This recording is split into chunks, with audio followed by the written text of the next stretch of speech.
The main lobby of Los Angeles International Airport was its own self-contained universe, a swirling galaxy of transient lives.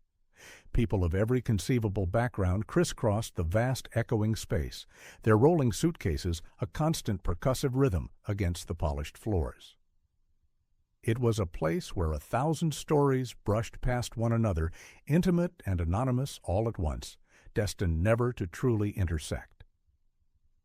Ethan Blackwood moved through this human current as if it were parting for him, a sea yielding to a man who exuded the kind of confidence that came from a life of doors opening automatically. Dressed in a navy blue Brioni suit that cost more than the sedans in the short-term parking lot, the CEO of Innovtech Solutions checked his phone messages for what felt like the 1,000th time. The launch of the new international branch had become an all-consuming vortex, pulling every waking hour into its center. It was an ambitious, world-spanning project that demanded a relentless string of meetings in different cities, a high-stakes game of aligning details for a massive deal that would irrevocably alter his company's standing in the global market. "Mr. Blackwood, your priority boarding starts in 10 minutes, informed Allison, his personal assistant, her efficiency a reliable anchor in his chaotic schedule. "Thank you, Allie. Go on ahead. I want to stretch my legs a bit more." Allison nodded, disappearing toward the gate, leaving him momentarily adrift in his own thoughts. It was in that brief, unscheduled pause that Ethan noticed her for the first time. A small girl sat alone on one of the cold metal benches, a tiny island of stillness in the river of travelers. She didn't look lost or frightened, just waiting. Her legs, clad in simple jeans, swung in the air, not quite reaching the floor. She wore a bright red coat that seemed far too large for her small frame, and she clutched a photograph in her hands, its creases so deep it looked like a fragile map of countless viewings. What truly snared Ethan's attention was the quiet intensity of her gaze as she studied every single passenger who crossed her line of sight. Her watchful eyes, a shade of hazel he couldn't quite place, scanned face after face as if searching for a specific constellation in a sky full of stars. After each quiet disappointment, she would glance back down at the crumpled photo, her small brow furrowed in concentration, seemingly seeking confirmation that she was, indeed, searching for the right person. Ethan felt a strange, unwelcome twinge in his chest, a deep-seated discomfort like a forgotten memory trying to claw its way to the surface. There was something uncannily, unsettlingly familiar about the scene. "Final call for priority boarding on Flight 745 to Boston," a disembodied voice announced from the ceiling, the sound yanking him back to his own reality. Forcing himself to tear his gaze away from the girl, Ethan headed for the gate. Business was waiting. A $2.7 billion acquisition would not be delayed by a passing sentimental impulse. 3 days later, while boarding a flight to Chicago for a crucial meeting with investors interested in the new branch, Ethan saw her again. Same bench, same oversized red coat, same weathered photograph, the same profound concentration etched onto her small face as she examined each passerby. There was a silent, stubborn dedication in her vigil that unsettled him on a level he couldn't articulate. "That girl," Ethan found himself asking one of the airport employees, a man with a weary but kind face. "Is she always there?" The man glanced in the direction Ethan indicated, and a smile of easy familiarity touched his lips. "Oh yeah, the little one in the red coat. She comes almost every day after school. Her mom works at the bookstore in the terminal and lets her wait there. Everyone knows her by now." "And what is she looking for?" The employee shrugged, the gesture conveying a world of casual curiosity. "No one's sure. She doesn't talk much. She just sits there looking at everyone who walks by. Probably just a child's game." But Ethan knew, with a certainty that chilled him, that it wasn't a game. There was a gravitas in that child's expression that was almost painful to witness. That same Friday, returning from a meeting in Seattle with the architects responsible for the new branch design, Ethan encountered her once more. It was late evening now, and the frantic energy of the airport had subsided into a quieter, more melancholy rhythm. The girl was still there, a tireless sentinel at her post. Ethan could no longer ignore the presence that, for some inexplicable reason, disturbed the placid, controlled surface of his life. Something about that constant, hopeful waiting stirred parts of himself he preferred to keep locked away, dormant and forgotten. Memories of another airport, another farewell, another life. Olivia. The name materialized in his mind, an unwelcome ghost at the feast of his success. Olivia, with her bright, intelligent eyes and a laugh that could fill a room. Olivia, to whom he had promised he would return after just 1 year in Boston's Route 128 Tech Corridor. Olivia, whom he had left behind as he climbed, rung by bloody rung, up the ladder of his brilliant, blinding career. In his first-class seat, soaring above the clouds, Ethan closed his eyes, trying to banish the memories that belonged to a past he had surgically excised from his life. He had made choices, cold and calculated, prioritizing ambition over relationships, and those choices had delivered him to exactly where he wanted to be, the very top. Then why did the sight of that one small girl waiting in an airport feel like a judgment? The following Monday, Ethan could have sent his vice president, Ryan Collins, to the meeting in Dallas with the technology suppliers for the new branch. It was a negotiation that did not strictly require his presence, but he went anyway, drawn by an invisible thread, knowing he would pass through LAX once more. And there she was, a constant in a universe of variables, the little figure in the red coat, sitting patiently, examining faces with a hope that seemed to defy the constant stream of disappointment. Ethan watched her from a distance, a battle of fascination and discomfort waging within him. One of the security guards walked by and gave her a friendly wave. The girl returned the wave shyly before her gaze immediately returned to its solemn task. How long had she been waiting? It was a dangerous question, he realized, one that led to others even more threatening. How long had Olivia waited for him? Had she held on to his promise, or had she moved on, realizing that some promises are just hollow echoes, never meant to be fulfilled? Mr. Blackwood? The voice of the pilot of his private jet brought him back to the present. We're ready to take off whenever you'd like. Ethan nodded, stepping away from the observation window. Let's go. As the aircraft climbed, painting a silver line across the blue canvas of the sky, he couldn't shake the image of the girl from his mind. There was something in that stubborn, silent waiting that had gotten under his skin, a quiet accusation he couldn't deflect.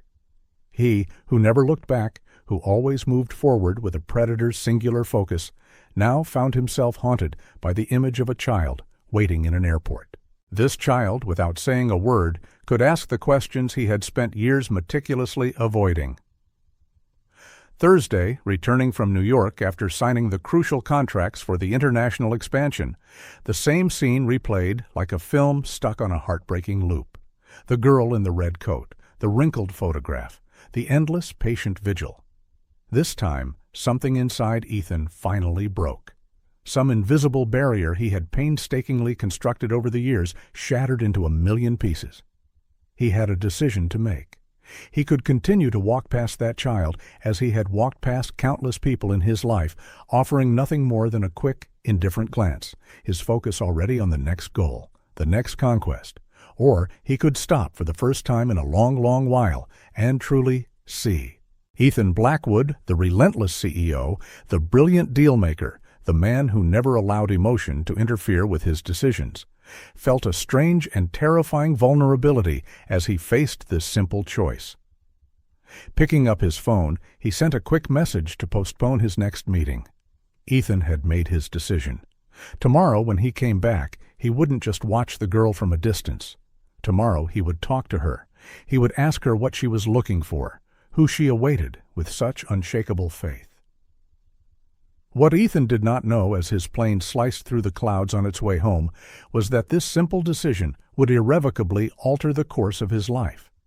That this solitary child in the airport was not just a stranger who had piqued his curiosity, but a living, breathing mirror reflecting the man he had become, and just maybe the man he could still be. The following week was a whirlwind of commitments, the kind of controlled chaos Ethan thrived on. The impending opening of the new branch demanded more of him than any other project in his career. There were contracts to be revised until the early hours of the morning, phone calls with investors in impossible time zones, and the constant gnawing feeling that even as CEO there were a million granular details that only he could properly handle. Yet, in the midst of that storm of responsibility, a quiet anchor held firm in his mind: the girl at the airport.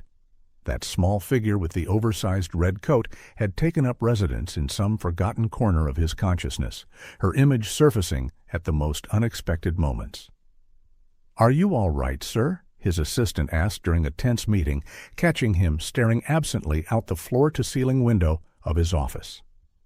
"Yes, of course," Ethan replied quickly, his focus snapping back to the spreadsheet projected on the wall. But he wasn't all right. There was something about that child, about her silent, unwavering vigil, that unsettled him in a way billion-dollar negotiations never could. On Friday, after finalizing the last details of a contract with their new Japanese partners, Ethan made an unprecedented decision. He would take a later flight than planned. There were no scheduled meetings for the late afternoon, and for the first time in years he carved out a few hours in his calendar with no obligations. Even his assistant couldn't hide her shock when he announced he was taking the afternoon off. "Are you sick?" she asked, half joking, half genuinely concerned. Ethan just smiled, offering no explanation. How could he articulate that he was rearranging his entire schedule, dropping obligations that would make or break careers just to speak to an unknown child in an airport? He barely understood his own actions. The LAX lobby was a thrumming hive of activity that Friday afternoon. Tourists buzzed with the excitement of an impending weekend, and executives, their faces etched with the fatigue of a long week, hurried home. Ethan navigated the crowd with the practiced ease of a man who knew every corner of this place. And there she was, right on cue, a constant fixture on her designated bench. The little girl, he didn't even know her name yet, sat holding the same photograph, her eyes scanning each face with that same endless hope. Today, however, would be different. Today, Ethan would not just observe from afar. He approached slowly, a hesitation completely foreign to him tightening his chest. Here, he was not the ruthless CEO, the negotiator who closed deals without blinking. He was just a man, approaching a child, with no script and no strategy. "Hi," he finally said, stopping at a respectful distance. The girl looked up, her large eyes widening in surprise that someone was addressing her. She studied him for a moment, as though trying to place his face in her memory. "Hi," she responded, her voice timid but not afraid. "You're the man who always walks by here." The observation caught Ethan completely off guard. He hadn't expected to be a recurring character in her story. "Yes, that's me. My name is Ethan." "What's yours?" "Ava," she said, adjusting herself on the bench that dwarfed her. "Do you work here at the airport?" Ethan smiled at the innocent question. "No, but I travel a lot. That's why I'm always passing through." He hesitated for a beat. "May I sit down?" Ava nodded, scooting over to make room. Ethan took a seat, maintaining a polite distance. There was a surprising ease to the interaction. He had expected her to be warier of a stranger. "You're always here," Ethan commented, trying to sound casual. "Are you waiting for someone?" Ava's face lit up at the question, as if she were pleased someone had finally asked the right one. "I'm waiting for my dad," she answered simply. "He went on a really long trip a while ago, but he's going to come back someday." Ethan felt his chest tighten. There was something profoundly sad in those words, spoken with such pure, childish certainty. "A really long trip?" he asked gently. Ava nodded, her eyes shining with a mixture of pride and longing. "Mom says he had to travel to do important things, that he's really smart and works with computers." She recited it like a well-loved story, one she had heard many times before. "One day he'll come back and I want to be here when it happens." "And how will you recognize him?" Ethan asked, his voice barely a whisper. Ava raised the photograph she was holding as though it were the most obvious answer in the world. Mom says he'll look like this picture and he'll recognize me right away because we look alike. May I see the photo? Ethan asked carefully, extending his hand. Ava hesitated for a fraction of a second, as though the picture were her most precious treasure. Then, with the unblemished trust only a child can grant a stranger, she handed it to him. "This is my mom," Ava explained, pointing to the image. "Dad took this photo before he left." Ethan lowered his gaze to the worn, weathered photograph. Everything around him seemed to slow to a crawl, the bustling noise of the airport fading into a distant, muffled hum.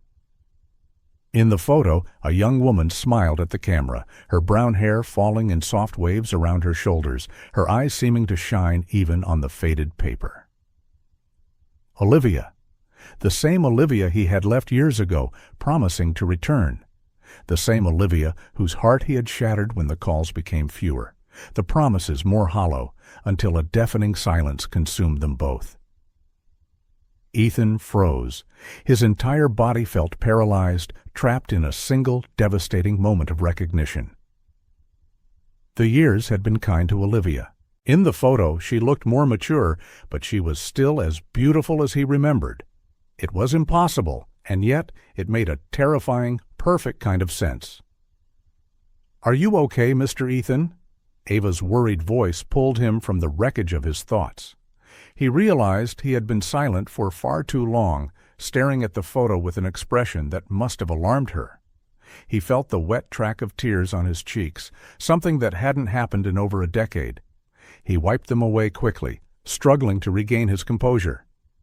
"Yes, I'm fine," he managed to say, his voice thick with an emotion he couldn't name.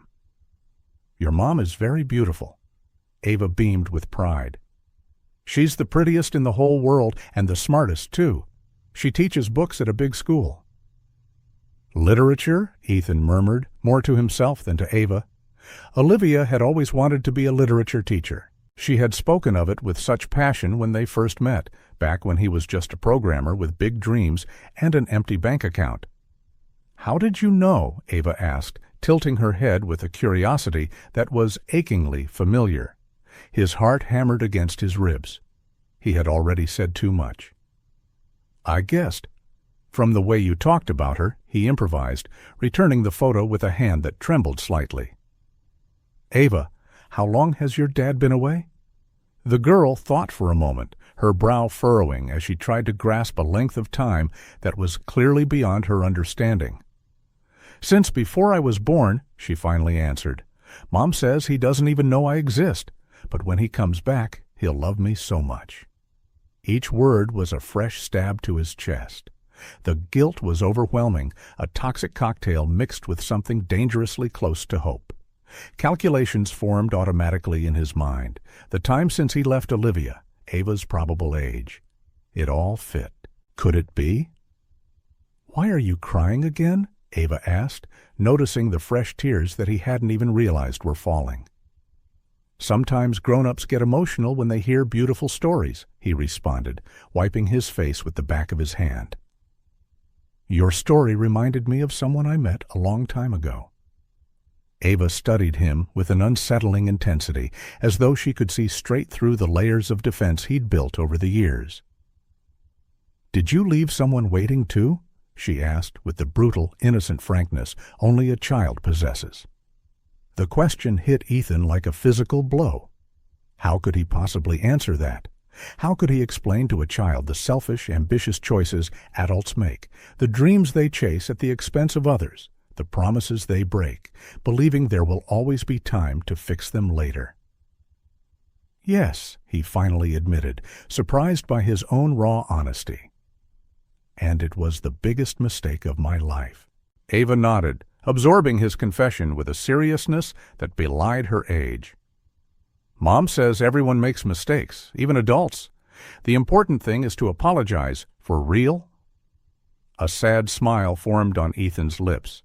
There was a wisdom in those simple words that made all his success, his entire corporate empire, seem small and insignificant by comparison. "Your mom is very wise," he said, his voice thick with emotion. Just then, an announcement echoed over the loudspeaker, informing passengers about a flight that had just landed. Ava looked hopefully toward the arrivals gate, her hope renewing itself as it did every single day. Ethan watched that persistent, heartbreaking hope with a knot in his throat. How many days had this child, his child, waited for someone she believed would return? How many daily disappointments had she endured with such silent, resilient determination? The guilt was now blending with something more complex, a burning desire to be the man she was waiting for, to somehow deserve that kind of unwavering devotion. Somehow, this child had achieved what no board of directors, no competitor, no corporate challenge ever had. She had cracked the emotional armor of the powerful CEO, Ethan Blackwood. "Ava," he said softly, struggling to keep his voice steady, "are you going to be here again tomorrow?" "Every day," she replied, as though it were the most obvious thing in the world. "I never know when my dad might arrive." Ethan nodded, standing up from the bench. He needed time. He needed to process what he had just learned, to decide what to do with this revelation that had turned his entire world upside down. "Then maybe I'll see you tomorrow," he said, an implicit promise in his voice that didn't go unnoticed by the girl. Ava smiled, and in that smile, Ethan saw something hauntingly familiar. The shape of her eyes, the way she tilted her head slightly to the side, details that, now that he noticed them, seemed to scream a truth he could no longer deny. As he walked away, feeling the colossal weight of his discovery, Ethan knew his life had been irrevocably changed. All his plans, all the carefully laid strategies for the next phase of his career, suddenly felt hollow and empty compared to the simple, earth-shattering truth he had just uncovered. He had left Olivia years ago, choosing ambition over love, success over family. And now the universe was presenting him with the consequence of that choice in the most unexpected way imaginable. A small girl in a red coat, patiently waiting at an airport for the father who never knew she existed. Ethan arrived home late that night, but his sprawling penthouse with its panoramic views of the glittering city felt unnervingly empty. It was a vast, sterile space filled with expensive furniture and professionally curated artwork, all perfect, all flawless, and all utterly lifeless. He tossed his Italian leather briefcase onto the marble island in the kitchen and poured himself a whiskey. Even the 18-year-old single malt couldn't calm the storm raging inside him. The image of that photograph was seared into his mind. Olivia and Ava, that observant, resilient child with her unshakable hope. He walked to the floor-to-ceiling window that dominated one wall, looking out at the sprawling tapestry of city lights below. He had worked tirelessly, relentlessly, to achieve all this. Every decision, every sacrifice, every relationship left in his wake had been justified by the success he had accumulated. At 38, Ethan Blackwood was the youngest CEO in the tech industry to run a company of that caliber. Business magazines called him a visionary, a strategic genius. But tonight, standing before that window with Olivia's face burning in his memory, those titles felt like hollow accolades. "Ava," he murmured to his own reflection, a distorted figure against the city's glow. "Could she really be my daughter?" The possibility was both terrifying and, in a strange way, deeply comforting, as if a missing piece he hadn't even known was lost had suddenly appeared, offering a chance to complete a long-abandoned puzzle. The phone rang, its sharp trill slicing through his thoughts.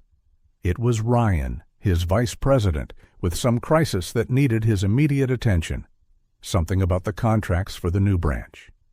Ethan answered automatically, his mind shifting into executive mode out of pure habit.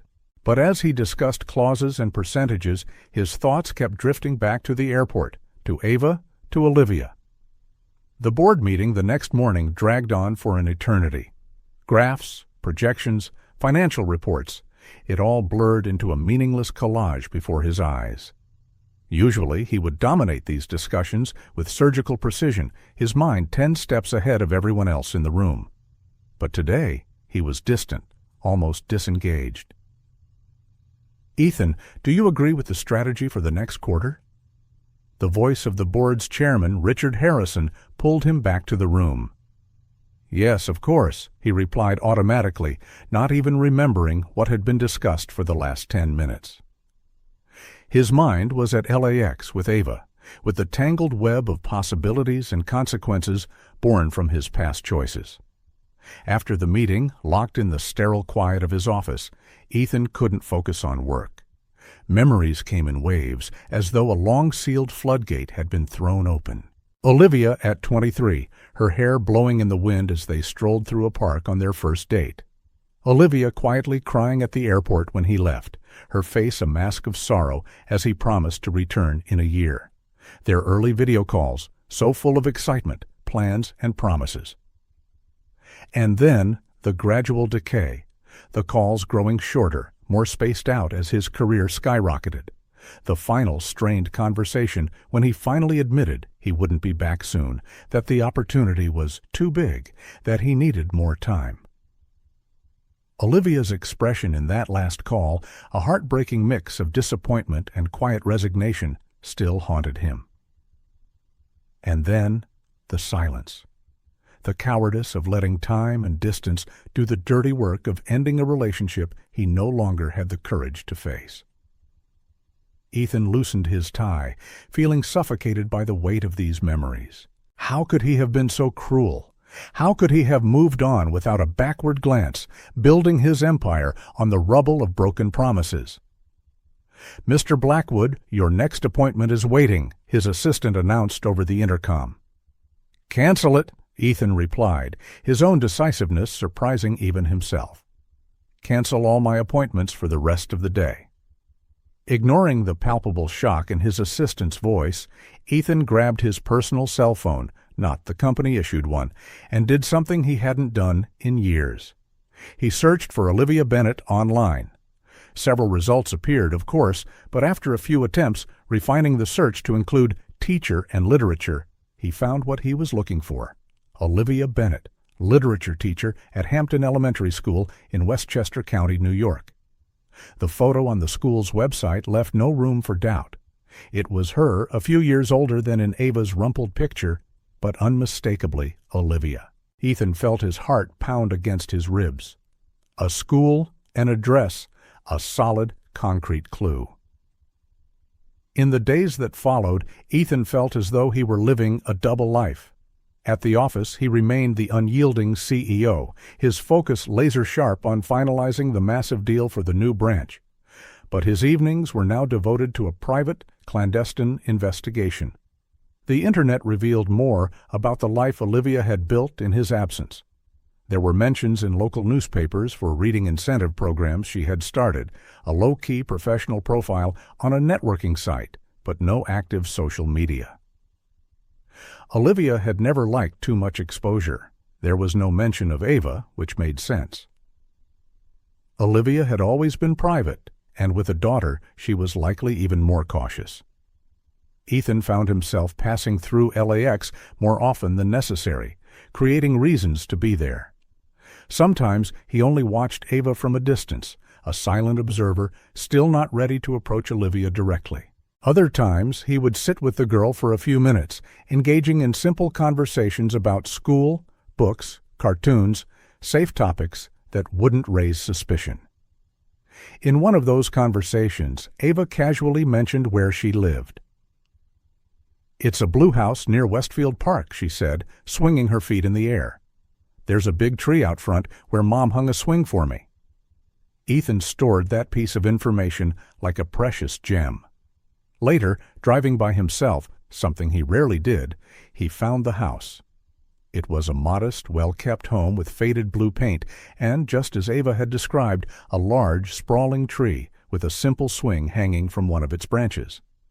It was so different from his luxurious, sterile apartment, yet it felt infinitely more inviting. He parked across the street, just watching. What right did he have to appear in their lives like this after so much time had passed? What chaos would he unleash if he suddenly showed up, claiming a place he had willingly abandoned? At the same time, if Ava was his daughter, and each new detail convinced him further of this truth, Didn't he have a responsibility? Not just a financial one, but a moral, emotional one. The conflict consumed him. Every board meeting, every multi-million-dollar negotiation that had once energized him now felt like an annoying distraction. The empire he had built, which had been the very center of his existence for so long, suddenly felt like a consolation prize for everything he had lost. One evening, sitting in his glass-walled office on the top floor of the Inn of Tech building, Ethan stared out at the illuminated city below. He had reached the top, exactly where he had always dreamed of being. He commanded thousands of employees, making decisions that moved billions of dollars in the market. And yet, he had never felt so empty, so utterly incomplete. The portrait of his success was just a shiny facade, hiding the failure of the man he really was.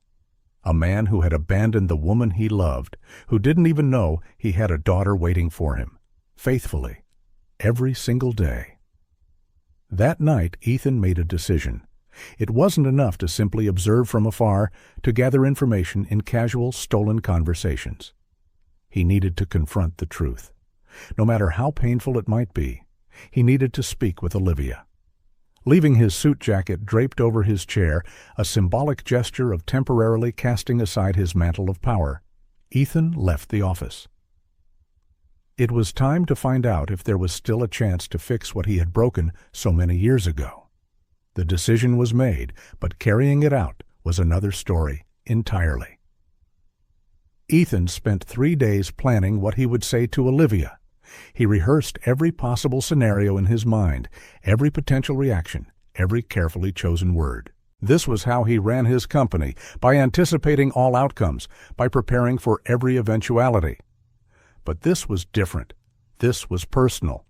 And Ethan Blackwood hadn't dealt with personal matters in a very, very long time.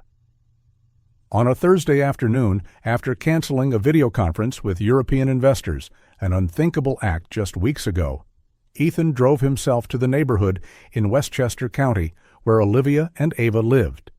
He had left his executive attire at home, opting instead for jeans and a simple shirt. He didn't want to appear as the imposing CEO from the covers of business magazines.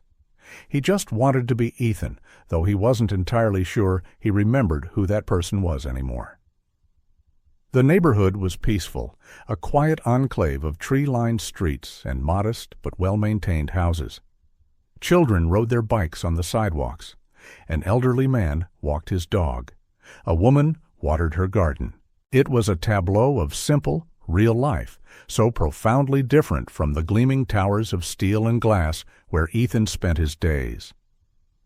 He parked a few yards from the blue house with the large tree. His heart pounded so loudly he could hear it in his ears. The last time he had felt this afraid was maybe never. In the corporate world, he feared nothing. But here, faced with the possibility of seeing Olivia again, of confronting the ghost of his past mistakes, Ethan was terrified. "Come on," he murmured to himself, stepping out of the car. "You face down boardrooms every day. You can face this." But each step toward that faded blue door felt harder than the last. The stone path in the yard, the swing on the big tree moving softly in the afternoon breeze, the colorful curtains in the windows. Each detail told a story of a life that had happened without him, despite him. On the porch, Ethan paused. This was his last chance to turn back, to return to his safe, predictable world of spreadsheets and contracts where everything was controllable. But the image of Ava sitting at the airport, faithfully waiting for a father who didn't know she existed, wouldn't let him retreat. He took a deep breath and knocked softly on the door. The seconds that followed stretched into an eternity. He heard footsteps inside the house, a woman's voice saying something inaudible. Then the door opened. Time stopped. Olivia stood there, right in front of him, after all these years. More mature than in his memories, with faint lines around her eyes and a few silver strands in her brown hair, but it was still her. Still Olivia, with those eyes that always seemed to see right through him into parts of himself he couldn't even see. The shock on her face when she recognized him struck Ethan like a physical blow. She turned pale, her hand gripping the edge of the door as though she needed it for support. For an instant, no one spoke. The past, the present, and all the possibilities of the future hovered in the air between them. "Ethan," Olivia's voice was soft, almost a whisper, as though she were seeing a ghost. "Hello, Olivia," he managed, his own voice sounding unfamiliar to his ears. The initial shock quickly gave way to something harder, more guarded. Olivia straightened, lifting her chin. Her eyes, which had been wide with surprise a moment ago, now studied him with a cool detachment. "What are you doing here, after all these years?" she asked, each word charged with a decade of suppressed hurt. "I've seen your face in business magazines. The great CEO. Is Innovtech in trouble? Do you need a literature teacher to handle some corporate crisis?" The biting irony was so unlike the sweet, optimistic Olivia he remembered. She had always seen the best in people, but he knew he deserved every bit of her resentment. "No, it's nothing like that," Ethan tried to explain, feeling completely disarmed. None of his prepared speeches felt right now. I met Ava at the airport." The mention of her daughter's name made Olivia freeze, her eyes narrowing, not just cold now, but alarmed. "What did you say?" "Ava," Ethan repeated gently. "She sits in the airport every afternoon. We've talked a few times over the past weeks." Olivia grew even paler, her knuckles white as she held on to the doorframe. For a moment Ethan thought she might faint. "You spoke to her?" Olivia's voice trembled slightly. "What did you say to her? What did she say to you?" Ethan sensed the fear in her eyes, a deep, visceral fear, a mother protecting her child. "Nothing major," he rushed to clarify. "Just casual conversation. She showed me a picture of you." He hesitated, gathering the courage to ask the question that had consumed him for days. "Olivia, why is she at the airport every day?" The silence that followed was heavy, laden with unspoken pain and long-held secrets. Olivia didn't answer. Tears shimmered in her eyes, which were now fixed on a spot just beyond his shoulder, as though she couldn't bring herself to look at him. "Olivia," Ethan pressed, his voice almost pleading. "Ava, is she—" "Stay away from her," Olivia cut in, her gaze finally meeting his with an intensity that made him take a step back. "I don't know what you're after now after all this time, but leave my daughter out of it. She's been through enough." She emphasized "my" in a way that made it clear Ava was hers alone, a family she had built without him. "I only want to understand," Ethan pleaded, feeling completely lost. If I'm Olivia, I might have the right to know."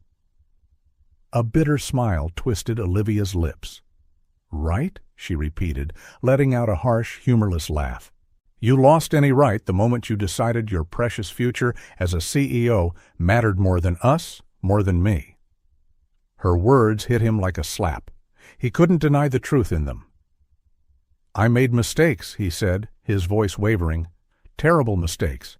But if Ava is my daughter—" "Go away, Ethan," Olivia interrupted, her voice now filled with a weary exhaustion. "Go away before she gets home from school. She doesn't need this. She doesn't need you popping in and out of her life like you did with mine." Ethan felt a surge of panic. He was losing control of the situation, something he was not accustomed to. "I won't disappear," he declared, his voice more confident than he felt. "Not this time. If Ava is my daughter, I want to be a part of her life. I want to do things right." Olivia studied him for a long moment, as if trying to evaluate the sincerity of his words. Then, slowly, she shook her head. "You want to be in her life now that it's convenient for you," she said quietly. "Now that you've built your empire and gotten everything you wanted. Now you have time for a family, for a daughter." Each word was painful because it was true. "It's too late, Ethan," Olivia went on, her voice softer now, almost compassionate. "Live your life. Let us live ours." Before Ethan could respond, she stepped back inside. "Please, don't come back," she pleaded, already starting to close the door. "And don't talk to Ava at the airport anymore. She's already waiting for someone who never comes. I don't want her getting attached to you, too." The door clicked shut with a gentle finality, leaving Ethan standing motionless on the porch, the weight of a decade of wrong choices pressing down on his shoulders. Through the window, he caught a slight movement of the curtain. Olivia, watching to make sure he left. Slowly, Ethan walked back to his car.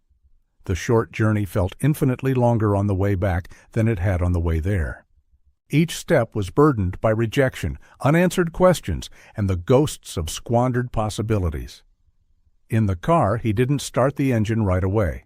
He just sat there, staring at the blue house with the big tree and the gently swaying swing. A house that could have been his home had he made different choices.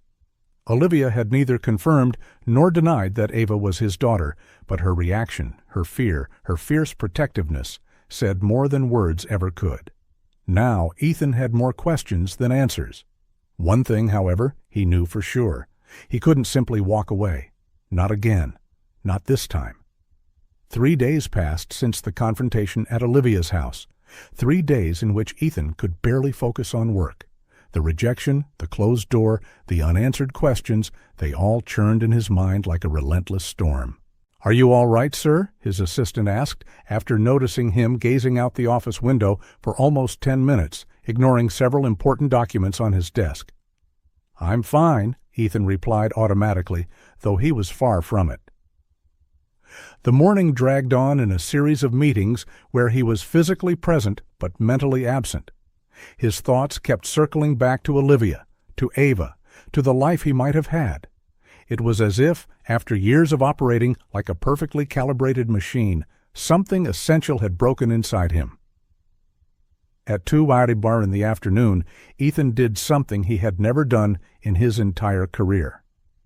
"Cancel my commitments for the rest of the day," he told his assistant, who looked at him as though he had just announced his resignation. "All of them." "But sir, there's a video conference with Tokyo to finalize details for the new branch." "Reschedule. Ryan can handle it today." Ignoring the stunned expression on her face, Ethan grabbed his jacket and left. He had no concrete plan, just a near-physical need to escape that corporate tower, that world that suddenly felt so artificial and suffocating. Without much thought, he drove to Olivia's neighborhood again. Not to knock on her door, he knew he wasn't welcome, but just to— what? He couldn't explain it, even to himself. It was as though something were drawing him there, as though the answers he sought might be hidden among those tree-lined streets and modest houses. Ethan parked several blocks away from the blue house. He walked without a defined route, just taking in the atmosphere of the neighborhood, children returning from school, people walking their dogs, the unhurried pace of ordinary life. A life he had discarded in the name of ambition. Without realizing it, he came upon a small park, Westfield Park, a modest green area with a few benches shaded by large trees, and a simple playground where a few children played under the watchful eyes of their mothers and babysitters. And there she was, Ava, alone on a swing, pumping her legs in an attempt to go higher. She wore a simple school uniform, her hair in a single braid instead of the uneven pigtails she wore at the airport. Focused on her personal battle with the swing, she didn't notice him at first. His heart pounded. Should he leave? Olivia had made it clear she didn't want him near her daughter. Yet, seeing Ava there, so close, doing something as innocently childlike as playing on a swing, stirred an emotion in him he couldn't name. Without fully deciding, he walked to a nearby bench and sat down. From there, he could watch her without drawing too much attention. He pulled out his phone, pretending to check messages while sending discreet glances in her direction. Ava kept on with her solitary battle against the swing, furrowing her brow each time she tried to gain more height. There was something so determined, so resilient in that little figure that Ethan couldn't help but smile. Could that determination be a trait she had inherited from him? As if sensing she was being watched, Ava suddenly looked toward the bench. Her eyes widened in recognition. "Mr. Ethan!" she called, jumping off the swing even while it was still in motion and running over to him. Ethan quickly tucked his phone away, surprised by the spontaneity with which she approached him. There was no trace of hesitation or excessive shyness, just a simple, genuine joy at seeing a familiar face. "Hi, Ava," he said, feeling a strange mix of anxiety and happiness. "What a coincidence seeing you here." Ava stopped in front of him, smiling shyly. Now, up close, Ethan noticed more details that felt familiar. The shape of her eyes, the way she tilted her head slightly when she was curious. "Do you live around here?" she asked, shifting from foot to foot. "No, I was just taking a walk," Ethan said, feeling strangely awkward. Negotiating billion-dollar contracts was easier than making casual conversation with a child. His child, possibly. "Do you want to play with me on the swing?" Ava invited, with the natural generosity of children. "I was trying to go really high, but it's hard by myself." The simplicity of her request caught him off guard. When was the last time anyone had invited him to play? When was the last time he had done something simply for fun, with no strategic goal attached? "Sure," he answered, standing up from the bench, "though it's been a long time since I was on a swing. I might be a little rusty." Ava laughed, as though he'd said the funniest thing in the world. "People don't get rusty, Mr. Ethan. Only metal things do?" Ethan smiled, following her to the playground. He felt conspicuously out of place, an adult in an expensive outfit stepping into a space clearly meant for children and their caretakers. But Ava's beaming smile was worth any discomfort. "You have to sit down and I'll push," she explained seriously, as though she were instructing him in a highly complex procedure. "Then we switch."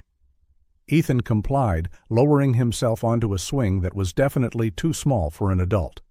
He felt oversized and awkward, yet surprisingly free. Ava positioned herself behind him and pushed with all the force her little arms could muster. "You're so heavy," she exclaimed, giggling at the effort. "I think I'm too big for this," Ethan agreed, helping with his feet so she wouldn't be disappointed. After a few attempts, they traded places. With Ava on the swing, Ethan gently pushed her, letting her go higher than she could manage alone, but still keeping it safe. Her shouts of joy each time she rose a bit further sparked an emotion in him he hadn't felt in years. Pure, uncomplicated happiness. "Higher, Mr. Ethan," she pleaded, laughing. After the swing, Ava showed him her secret hiding spot, a space between two shrubs where she kept a small collection of colorful stones and special leaves. She also demonstrated how she could hop 3 times in a row on the hopscotch court without a single misstep, a skill she claimed no one else in her class possessed. The simplicity of that moment, the ease with which Ava welcomed him into her little world, left Ethan stunned. How could he connect so quickly, so deeply, with someone he barely knew? Yet at the same time, she wasn't truly a stranger. She was, very possibly, his own daughter. "Do you like ice cream, Mr. Ethan?" Ava asked, eyeing a small ice cream cart that had just arrived at the park with the kind of hopeful look only children can master. "Yes, I do," Ethan responded. "What's your favorite flavor?" "Chocolate," she replied without a moment's hesitation. "Mom says I'm addicted to chocolate, just like my dad." The casual mention hit Ethan like a punch. He had always loved chocolate. A coincidence, or yet another clue? They bought ice cream and sat on a bench together. Ava chattered on about her school, her friends, her favorite stories, precious fragments of her life that Ethan soaked up like a parched man finally finding water. "Mom's going to be home from work soon," Ava noted, glancing at the small digital watch on her wrist, a simple kid's model so different from the Rolex he wore. "I have to get home before she worries." Ethan felt both relief and disappointment. The encounter was ending, but it was probably for the best. He didn't want another confrontation with Olivia. "I had a great time seeing you today, Ava," he said, more sincere than he had been in his entire adult life. "Will you come here tomorrow too?" she asked, with a hope that made his heart ache. He hesitated. Should he promise something he might not be able to keep? Wouldn't that just be repeating the cycle of disappointments? "I'll try," he finally answered. "I have a lot of meetings, but I'll do my best." The smile she gave him made any meeting, any business deal, any corporate responsibility seem insignificant by comparison. As he watched Ava sprint toward the park exit, waving one last time before disappearing around the corner, Ethan felt something both terrifying and wonderful. In just 1 hour of simple conversation and child's play, that girl had seized a place in his heart greater than any professional success he had ever achieved. And that realization scared him more than anything he had ever faced in the corporate world. The chance encounter in the park changed something fundamental within Ethan. Returning to the office the next day, he found that the priorities which had guided him for so many years now seemed strangely hollow. He looked at his busy schedule, and for the first time he did not see achievements and opportunities, but obstacles separating him from what really mattered. "I want you to reorganize my schedule for the next few weeks," he told his stunned assistant. "Nothing after 3 in the afternoon, unless it's absolutely crucial for the new branch launch." "Mr. Blackwood, that's unusual," she replied carefully. "We have investors who wait months for just 15 minutes of your time." "Then they'll have to wait a bit longer," Ethan answered decisively. "Or they can speak with Ryan. It's time he took on more responsibilities." The news spread quickly through the company. The workaholic CEO, who was normally the first to arrive and the last to leave, was now leaving the office religiously at 3. Speculation ran wild. Some whispered about health issues. Others suspected a secret love affair. No one guessed the truth, that Ethan Blackwood, the man who had built an empire by prioritizing work above all else, was now structuring his entire life around the possibility of chance encounters with a little girl in a neighborhood park. On the second day after the initial park meeting, Ethan returned at the same time. His heart raced when he spotted Ava on the swing again, as though she had been waiting there for him. The genuine smile that illuminated her face when she saw him caused a strange mixture of joy and sorrow to surge within him. "You came," she exclaimed, running to him. "I thought you'd be busy with your important meetings." "I found some free time," Ethan replied, feeling an odd sense of pride for having lived up to his promise. That afternoon they built a fort out of fallen branches and dried leaves. Ethan, the man who led teams of brilliant engineers and renowned architects in the construction of the new international branch, now took orders from a small commander who insisted that the door must face west to keep out the monsters. The next day he brought a small book he had bought especially for Ava after she had mentioned her love of adventure stories. Her eyes lit up with such genuine excitement upon receiving it that Ethan felt a lump in his throat. "No one's ever given me a book before, except Mom," she said, leafing through the colorful pages with a sense of reverence. "Thank you, Mr. Ethan." A pattern emerged. Near daily visits to the park, always maintaining the facade of a coincidental meeting, always ending before Olivia might appear. Every day, Ethan learned something new about Ava. Her favorite ice cream flavor was chocolate with cookie chunks. Her favorite color was red, like my coat at the airport. Her dream was to have a dog, but Mom says our yard is too small. Her favorite teacher was Mrs. Martinez, because she does different voices for every character when she reads stories. In return, Ethan shared small, forgotten fragments of his own childhood. Stories he hadn't told in so long he'd almost forgotten them himself. How he used to build paper airplanes that could fly surprisingly far. How he had invented a secret code with his best friend to exchange messages that no one else could understand. How he loved chocolate just as much as she did. "Just like my dad," Ava said at one point, so confidently that Ethan almost confessed everything right then and there. But he couldn't, not without talking to Olivia first, not without being absolutely certain. Weeks passed, and the change in Ethan ran deeper. Meetings he once deemed indispensable were now delegated without a second thought. Reports he once read meticulously were now given only a quick glance. His mind often drifted to the park, even when his body remained in the conference room. "What's going on with you?" Ryan asked one day, after a video conference where Ethan had been noticeably distracted. Just a few months ago, you were obsessed with this international expansion, and now you barely pay attention to the details." "I'm delegating more," Ethan replied vaguely, trusting the team more. In truth, it was far more complex. For the first time since leaving Olivia, Ethan was questioning the choices that had guided his life for so long. The success he had once pursued with such single-minded determination suddenly seemed like a hollow consolation prize compared to what truly mattered.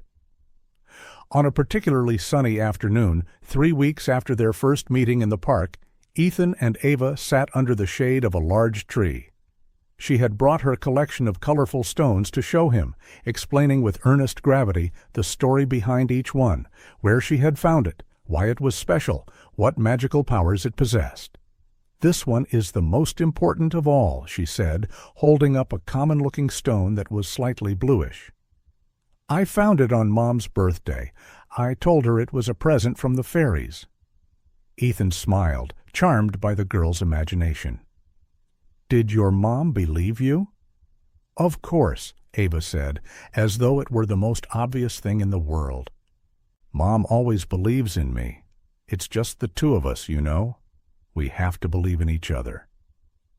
The simplicity of that statement hit Ethan with a surprising force. He pictured Olivia raising Ava alone, building a small but solid world just for the two of them, and his heart twisted with a familiar ache.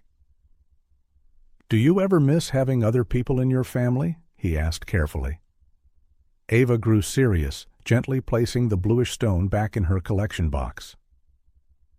"Sometimes I miss my dad," she said quietly, as though she were sharing a profound secret. "But I can't tell Mom that. It makes her sad." Ethan's throat tightened. "Does your mom talk about him?" Ava nodded, a hopeful glow returning to her eyes. "She told me he's really smart and works with computers, and that he had to go on a big trip before I was born, really far away." The girl looked up at the sky as if she could see beyond the clouds. "Mom says he doesn't know I exist, but one day he'll come back, and when he finds out about me, he'll love me so much." Ethan struggled to hold back the tears that pricked at his eyes. The story Olivia had woven to protect Ava, to give her hope instead of a story of abandonment, was both beautiful and devastating. "Is that why you go to the airport every day?" he asked softly. Ava nodded. "Mom says he could come back at any moment. I want to be there when it happens."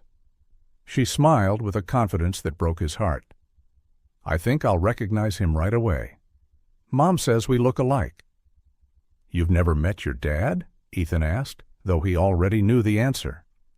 "Never," Ava replied, with no apparent sadness, only a quiet acceptance. "But that's okay. Mom says he took a big trip and one day he'll be back. I'm just waiting for that day." The pain Ethan felt at that moment was physical, as if something inside him were being torn apart.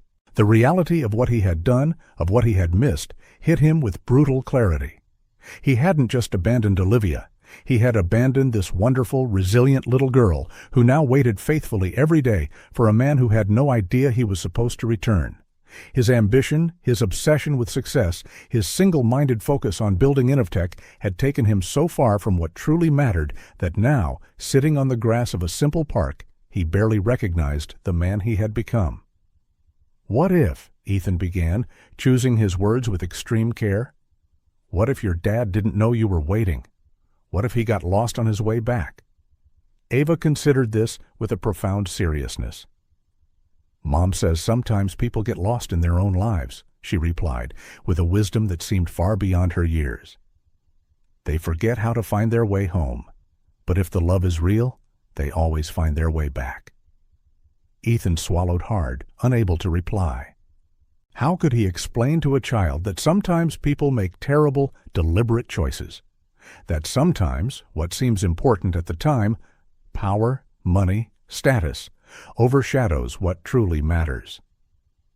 "Do you think people who make big mistakes can be forgiven?" he finally asked, his voice barely a whisper. Ava smiled, as if the answer were the simplest thing in the world. "Mom says it doesn't matter how big the mistake is. What matters is how big the regret is. If the person is truly sorry, they deserve a second chance. The simplicity of that childlike logic carried a truth so profound that Ethan felt the tears well up in his eyes again. A second chance? Was that what he wanted? And was it what he deserved? "Are you sad, Mr. Ethan?" Ava asked, noticing his emotion. "No," he said, quickly wiping his eyes. "I'm just thinking about how smart you are. Your mom must be so proud of you." Ava smiled, but her face grew serious again. "Don't tell Mom I talked about my dad," she requested, a flicker of worry in her eyes. "It's kind of a secret between me and her. She doesn't like talking about it with other people." "I won't tell," Ethan promised, a promise he was determined to keep this time. As they left the park, Ava holding his hand with a trust he knew he didn't deserve, Ethan realized he had reached a point of no return. He couldn't go back to his old life, pretending that Ava and Olivia didn't exist. He couldn't continue these secret meetings forever, living in the shadows of their lives. He had to do something. He had to fix what he had broken, if it could still be fixed. What he didn't know was that at a distance, partially concealed behind a tree, Olivia was watching, her heart torn between a familiar fear and something perilously close to hope. The late afternoon visits to the park became the gravitational center of Ethan's life. The man who once lived for board meetings and multi-million-dollar negotiations now counted down the hours until he could leave the office to lose himself in Ava's simple games and profound conversations. One sunny Tuesday, they were playing a makeshift game of chess on the ground, using rocks and leaves to represent the pieces.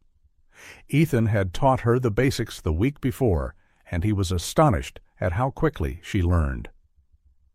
"Check," Ava announced proudly, moving a larger rock that was serving as her rook.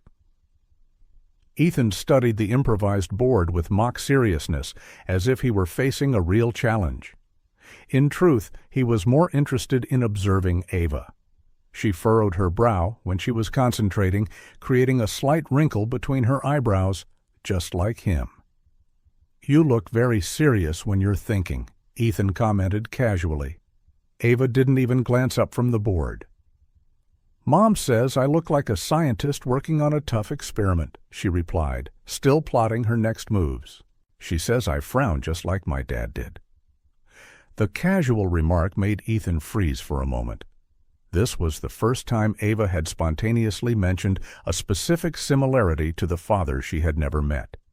He glanced at a distorted reflection of himself in a nearby puddle. He did indeed have that same frown line etched on his forehead right at that moment. "Checkmate!" Ava exclaimed, taking advantage of his distraction to corner his king. She threw her head back, laughing in victory. And that laugh, a bit low, starting quiet and then building, sounded so familiar it gave Ethan chills. He had heard that same laugh in recordings of his own interviews, in corporate videos, in speeches to investors. It was his own laugh reflected in this child. "You let me win," she accused, still smiling. "Never," Ethan protested, feigning indignation. "You won fair and square. You have an impressive strategic mind." Ava lifted her chin slightly, proud of the praise. That subtle gesture was yet another mirror. Ethan did the exact same thing when he received praise he felt he had earned, not with false modesty, but with a quiet acceptance of his own ability. These details were so subtle, so ingrained in unconscious mannerisms, that they couldn't be learned or imitated. They were inherited, passed along in genes along with eye color and the shape of one's hands. That same afternoon, as they enjoyed ice cream on a park bench, Ethan noticed that Ava's eyes weren't simply brown, as he had first assumed. They were a peculiar shade of hazel, a brownish green with a distinct golden ring around the pupil. Exactly like his own. It was a distinctive trait that journalists had even mentioned in profiles about him, poetically describing them as amber eyes. "You really do love chocolate, huh?" he remarked, watching her demolish her ice cream with gusto. "It's the best flavor in the world," she replied firmly. "Mom says that when I was a baby, my first word wasn't mama or dada. It was choco." Ethan laughed, recalling a story his own mother used to tell about how his obsession with chocolate had started so early that he had tried to steal candy bars from the pantry before he could even walk. With every small revelation, every shared mannerism, every similarity in taste, it was as though puzzle pieces were falling into place, forming an image he both feared and longed to see completed. "You two seem to be having fun," came a gentle voice from nearby. Ethan looked up to see an elderly lady smiling at them. She was a familiar sight in the park, her white hair in a neat bun, often seen feeding the pigeons and chatting with the children and their parents. "Mrs. Johnson," Ava called happily. "Look, I'm having chocolate ice cream." "I see that, dear," replied the older woman, seating herself on the bench next to them. "And it looks delicious." The woman looked from Ava to Ethan, then back to Ava with that calm, direct observation that older people sometimes have. "You know," she said casually, "you two could be father and daughter. You have the same determined look." The comment, made without any intention beyond a friendly observation, struck Ethan like a thunderbolt. It was the first time anyone else had vocalized what he had been increasingly sure of. Ava just smiled, oblivious to the sudden tension that had gripped Ethan. "Mr. Ethan is my friend from the airport," she explained to Mrs. Johnson. "He tells me stories about airplanes and faraway places." Mrs. Johnson nodded, as though that explained everything. "Friendships across generations are precious," she said, standing up. "Well, I'll go feed my feathered friends now. You two have a nice afternoon." Ethan could only manage a tight nod. His heart was racing, and he felt a light sweat on his forehead despite the cool breeze. "Are you okay, Mr. Ethan?" Ava asked, noticing his sudden shift in demeanor. "Your ice cream's melting." "I'm fine," he replied quickly, trying to steady himself. "I just remembered something important I have to take care of." Ava examined him with her hazel eyes. His eyes, and for a dreadful moment Ethan wondered if she was starting to notice the similarities too. "You look scared," she observed with childlike candor. "Like when my mom saw a big spider in the bathroom?" Ethan forced a laugh, hoping to dispel the tension. "It's nothing as scary as a spider, I promise." He took a deep breath, trying to change the subject. "So, tell me more about your science project." Ava launched into an enthusiastic explanation of how she was growing beans in cotton balls for her science class at Hampton Elementary. Ethan did his best to appear completely engrossed, though his mind was elsewhere. Mrs. Johnson had seen in a matter of minutes what had been right in front of him for weeks. It wasn't just a series of coincidences or his own imagination seeking connections. The evidence was real, tangible, impossible to ignore. The way she furrowed her brow when concentrating, the distinct laugh that started low and then built, the slight tilt of her chin when she received praise, her near-stubborn determination in the face of challenges, her obsession with chocolate, and those eyes, hazel brown with a golden ring, so unusual that they always drew attention. There was no denying the growing certainty. Ava was not just Olivia's daughter. She was his daughter. And somehow he had to find out why Olivia had never told him about the pregnancy, why she had created a story about a faraway father who would someday return, why she had let Ava wait at the airport day after day for someone who didn't even know he needed to come back. Watching Ava lick the last traces of chocolate from her spoon with that intense concentration that was so much like his own, Ethan knew it was time for the truth. He couldn't continue these secret encounters, these stolen moments. He had to confront Olivia, demand answers, and offer... what? Apologies? Compensation? A lifetime of absence couldn't be erased with words or money, but one thing was certain.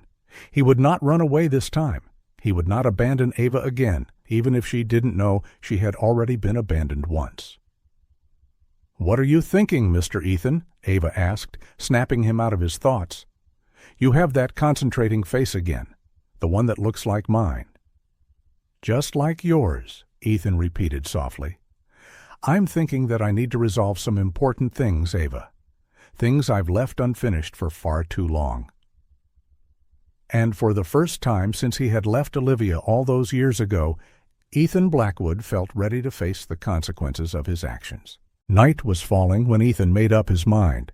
He had spent the last few hours pacing his penthouse like a caged animal. The older woman's words in the park still echoed in his mind. You two could be father and daughter. You have the same determined look. These were no longer just coincidences. Every piece of evidence fit together, forming a picture he could no longer ignore. Ava's eyes, so much like his own, the way she furrowed her brow in concentration, the peculiar laugh, the tilt of her chin, the love of chocolate, the determination, and above all, the timeline. He had left Olivia almost 7 years ago, and Ava seemed to be about 6. Ethan picked up his phone to call his driver, but paused.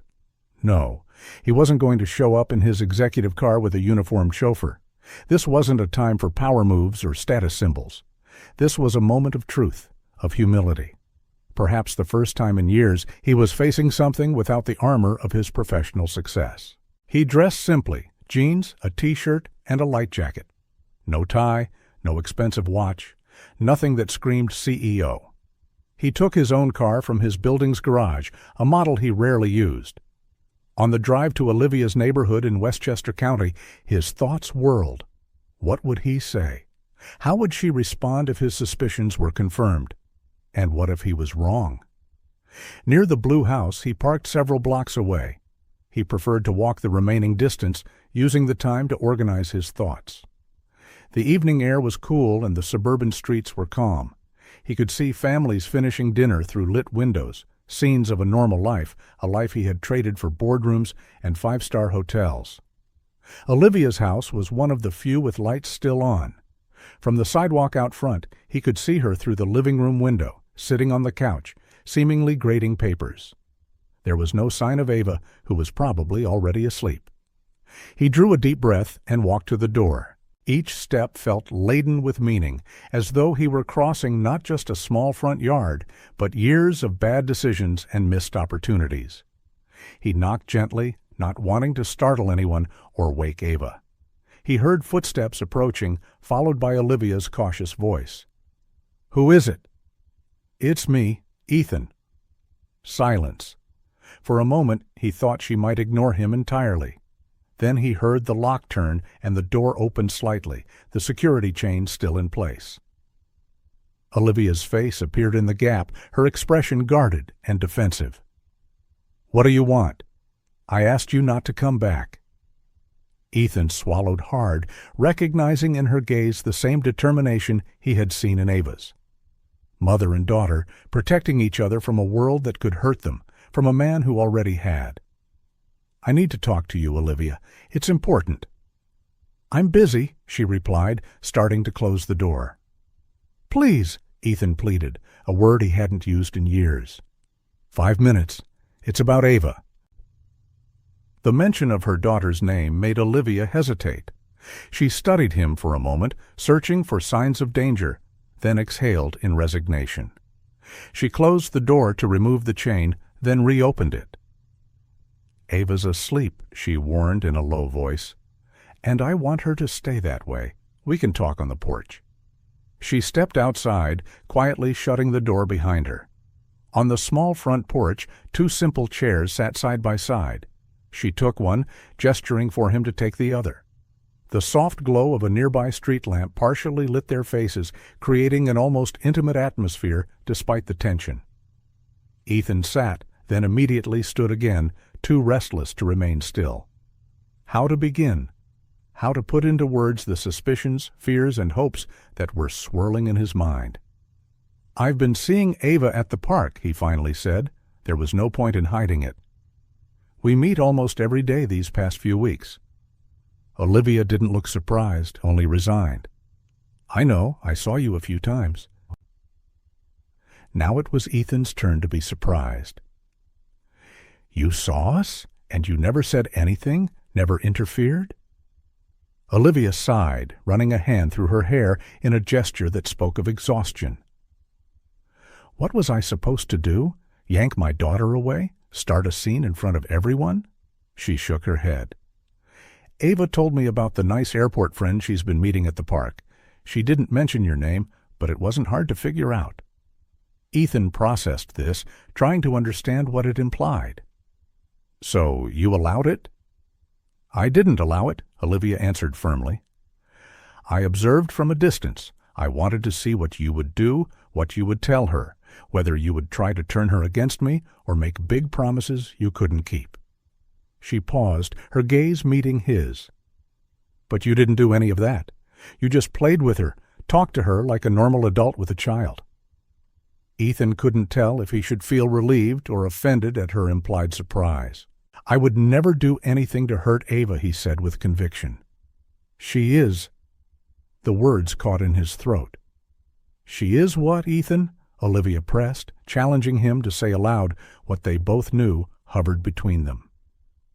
Ethan took a deep breath, mustering his courage. Everything about her. The way she frowns when she's thinking, how she lifts her chin when she's praised, her laugh, her eyes. He gestured as though he were trying to grab hold of these facts from the air. Even her chocolate obsession. A lady at the park said we look like father and daughter. Olivia remained silent, her face unreadable. He continued, unable to stop now. And the dates. I left almost 7 years ago. Ava is probably 6. And the fact that you've been telling her that her father works with computers, that he went on a long trip, that he'll come back someday. His voice broke. Olivia, I need to know the truth. I know I was wrong to choose my career over our love, to put my ambition to become a CEO above everything, but I need to know the truth about Ava. A heavy silence fell. The night breeze rustled the leaves, adding a soft hush to the tension. A dog barked in the distance. When Olivia finally spoke, her voice was loaded with years of pent-up emotion. What do you want me to say, Ethan? That you abandoned not just a girlfriend, but an entire family? That while you were building your empire and gracing the covers of business magazines, I was dealing with morning sickness, ultrasounds, and sleepless nights alone? That I raised your daughter by telling her stories of a wonderful father who would come back one day because it was better than telling her the truth, that he simply didn't care enough to stay? Every word was like a knife, precisely stabbing Ethan's most vulnerable spots. He flinched as if he had been physically struck. I didn't know, he murmured, his voice barely audible. How could I know? You never told me you were pregnant. Olivia stood abruptly, her contained anger finally boiling over. When exactly should I have told you? When you stopped answering my calls? When you changed your number? When you decided one message a month was all I deserved? Her voice trembled with emotion. Or maybe I should have shown up at your company, pregnant, causing a scandal for the rising star CEO? Ethan felt the full weight of his past choices. Each unanswered call, each ignored message, each broken promise formed a wall that now seemed insurmountable. It wasn't all like that, he cried weakly. In the beginning, I really meant to come back. We spoke every day. Remember? We had a plan. In the beginning, Olivia repeated, her tone dangerously calm. At the beginning of anything, fiancés are faithful. At the beginning, dictators promise prosperity. At the beginning, all fairy tales seem to have happy endings.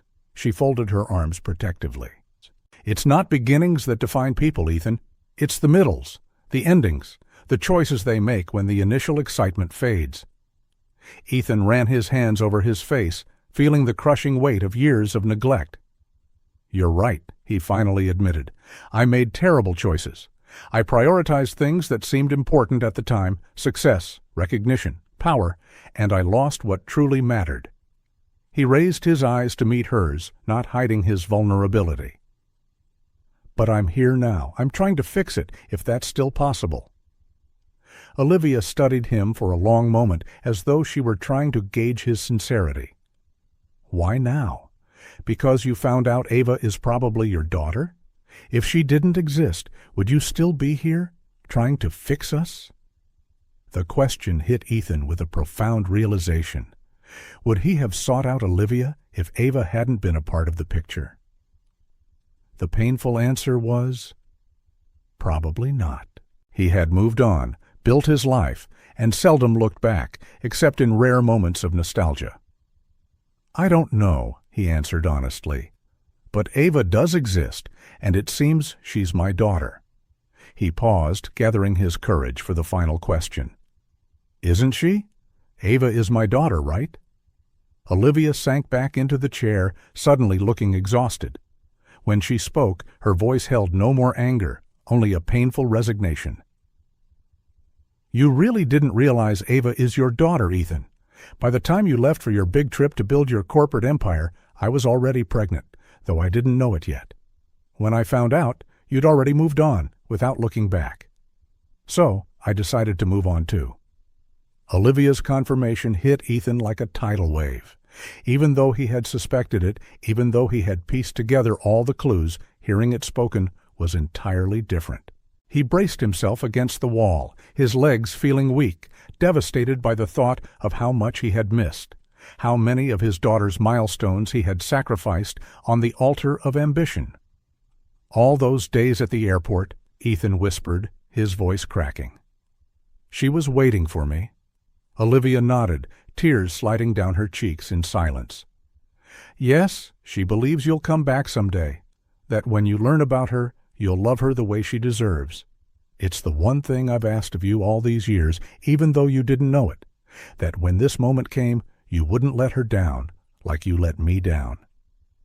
Ethan felt tears on his own cheeks. He hadn't cried in public since he was a teenager, but he couldn't hold them back now. 6 years. 6 years of first steps, first words, first days of school, 6 birthdays, 6 Christmases, an entire life of small, irreplaceable moments, irretrievably lost. I want to be a part of her life, Ethan said through his tears, his voice both emotional and determined. I want to know her, really know her, not just as the airport friend. I want her to know who I am. Olivia watched him, her face etched with a complex mix of emotions. And how do you think that's going to happen? She asked, not with hostility, but with a tiredness born of years of fighting alone. You're just going to show up tomorrow and say, "Surprise, Ava, I'm your dad." You'll promise to be around, then vanish when your next billion-dollar deal pops up. You'll want visitation rights on weekends unless you're too busy closing contracts. Frustration flickered in Ethan's eyes. For a moment, the CEO, accustomed to giving orders and having them carried out, threatened to emerge. She's my daughter. I have the right— Right? Olivia cut in, her voice turning icy. Tell me about rights, Ethan. Which of those did you exercise in the last 6 years? What responsibilities did you take on? What sacrifices did you make? Her words were like a slap. Ethan stepped back, recognizing their painful truth. None, he admitted softly. I didn't do any of that, but I want to start now. He stepped closer, his eyes pleading. Please, Olivia, I want to tell her tomorrow. I want to start fixing what I broke. Olivia shook her head firmly. No, Ethan, you've only been back in our lives for a few weeks. I've raised Ava alone for 6 years. I will tell her when I think it's right. You need to respect that. Ethan felt a surge of frustration. He was used to having control, to setting the terms, to making things happen. The idea of waiting, of abiding by someone else's rules, clashed with everything he had become. But— There is no but, Olivia said curtly. It's not just about regret. It's about you truly understanding the value of what you abandoned. All your money and power as a CEO can't buy back lost years, nor do they grant you the right to decide anything about her.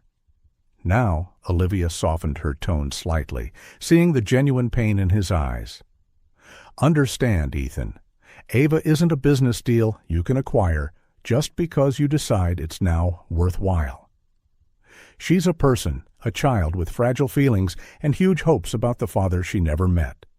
If you walk in as her dad and then walk out again because you realize that fatherhood demands more time and commitment than you're willing to give. She trailed off, letting the implication hang in the cool night air.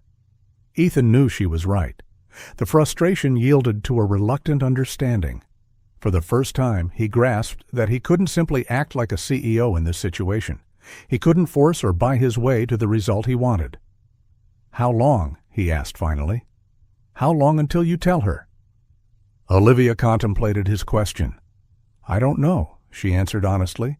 "I have to be sure that you're really committed, that this isn't a passing phase of guilt or curiosity that will fade when the novelty wears off." "How can I prove that to you?" "Time," Olivia said simply. "Consistency.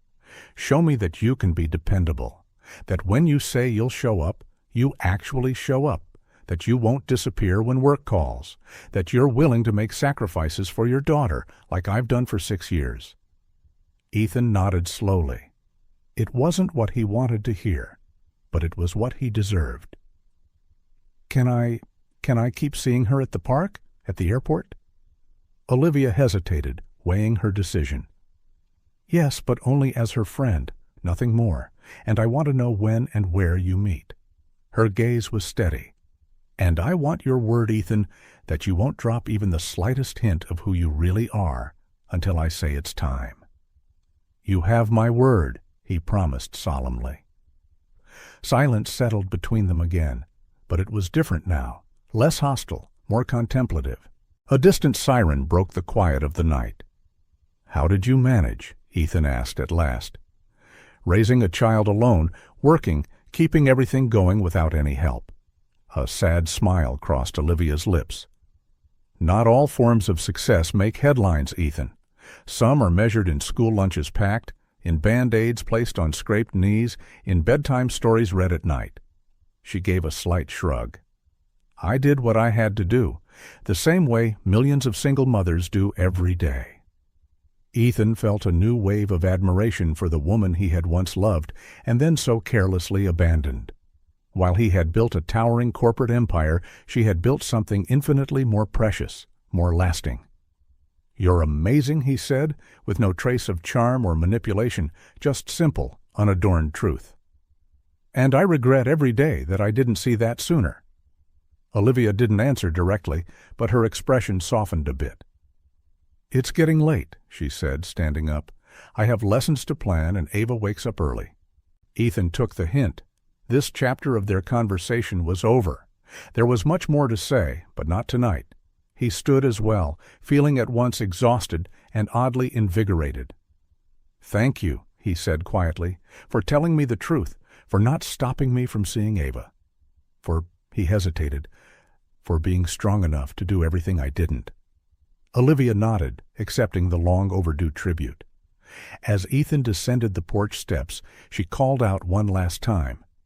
"Ethan," he turned. "Ava has a ballet recital next week, Thursday, 5:00 in the afternoon, at her school." Olivia paused before continuing. "She'd be happy if her airport friend were there." Ethan felt a lump in his throat. "I wouldn't miss it for anything," he promised, with a conviction he hadn't felt for any business meeting in years.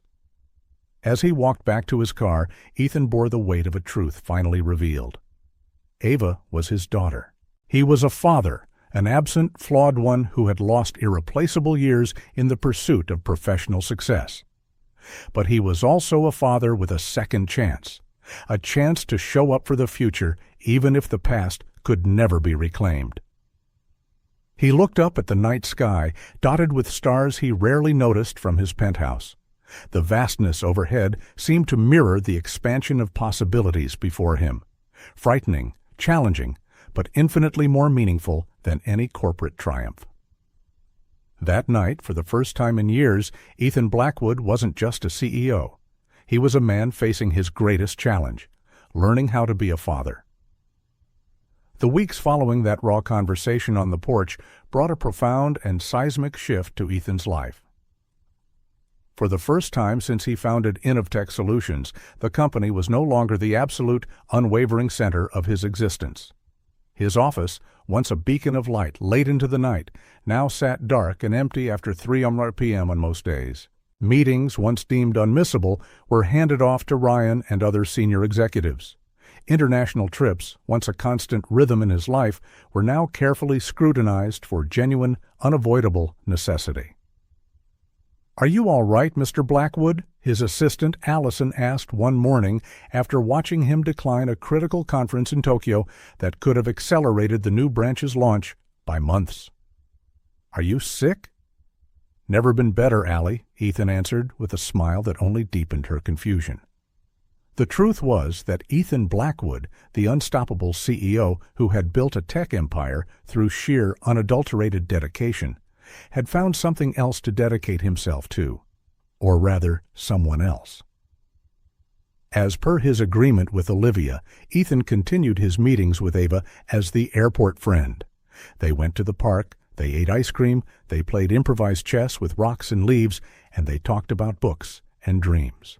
Each moment was precious, each new discovery about his daughter a bittersweet gift. Each laugh, each look of admiration, each "See you tomorrow, Mr. Ethan," was a painful, poignant reminder of all the time he had lost.